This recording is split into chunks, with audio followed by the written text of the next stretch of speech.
তুমি কি ভাবছো তুমি হেরে গেছো? যখন তোমাকে পায়ে পিষছে বলে কি তুমি নিজেকে মূল্যহীন ভাবছো? মনে রেখো, তুমি সেই সিংহের বাচ্চা যে ভুল করে ভেড়ার পালে মিশে গিয়ে নিজের গর্জন ভুলে গেছে। স্বামী বিবেকানন্দ বলতেন, ওরে বীরু উঠো, নিজেকে দুর্বল ভাবা সব থেকে বড় পাপ। আজকের এই ভিডিওটি কোনো শান্ত উপদেশ নয়, এটা তোমার ভিতরে ঘুমন্ত আগ্নেয়গিরিকে জাগানোর একটি ডাক। যদি রক্ত গরম করার সাহস থাকে তবেই শেষ পর্যন্ত শোনো। স্বামীজি বলতেন, লোহার মতো পেশি আর বজ্রের মতো স্নায়ু চাই। তুমি কি নরম মাটির দলা হতে এসেছো যে কেউ তোমাকে মারিয়ে দিতে যাবে? না, তোমার ভিতরে সে শক্তি আছে যা দিয়ে তুমি পাহাড়কে ধুলোয় মিশিয়ে দিতে পারো। কাপুরুষের মতো ভাগ্যের দোহাই দেওয়া বন্ধ করো। ভাগ্য কাপুরুষদের জন্য আর বিজয় বীরদের জন্য। স্বামীজি গর্জে বলতেন, সাহসীরাই জয়ী হয়, আর যারা ভয় পায় তারা মরার আগেই হাজারবার মরে যায়। তুমি কি জানো তুমি কি? তুমি সেই অমৃতের সন্তান যার সামনে মৃত্যু ও মাথা নত করে। স্বামীজি বলতেন, বলো আমি ঈশ্বর, আমি সেই অনন্ত শক্তি।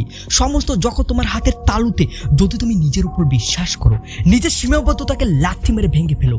সমাজ কি বলবে, লোকে কি ভাববে, এইসব চিন্তার শিকল ছিঁড়ে বেরিয়ে এসো। তুমি এখানে অন্যের করুণা পেতে আসোনি, তুমি এসেছো নিজের সাম্রাজ্য করতে। বিজয় তাদের গলায় মালা পরায় যারা সবকিছু বাজি ধরতে জানে। স্বামীজি বলতেন, ত্যাগ ও সেবা হলো সেই জীবনের শ্রেষ্ঠ আদর্শ। আরামপ্রিয় মানুষ কোনোদিন ইতিহাস গড়তে পারেনি। বিছানা ছাড়ো, অলসতা ছাড়ো, তোমার শরীর থেকে ঘাম নয় আগুন ঝরে। যতক্ষণ না লক্ষ্যে পৌঁছাচ্ছ ততক্ষণ থামা তো দূরের কথা, পিছনে ফিরে তাকানোর প্রয়োজন নেই।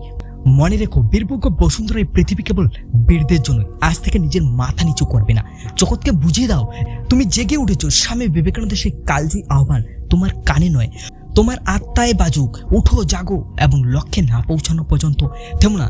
যদি আজকের এই কথাগুলো তোমার রক্তে আগুন জ্বলিয়ে থাকে তবে কমেন্টে গর্জন করে লিখে যাও, আমি জয়ী হবই। ভিডিওটি সেই বন্ধুকে পাঠিয়ে দাও যে আজ ভেঙে পড়েছে। মনে রেখো, তুমিই তোমার ভাগ্যের মালিক। জয় হিন্দ।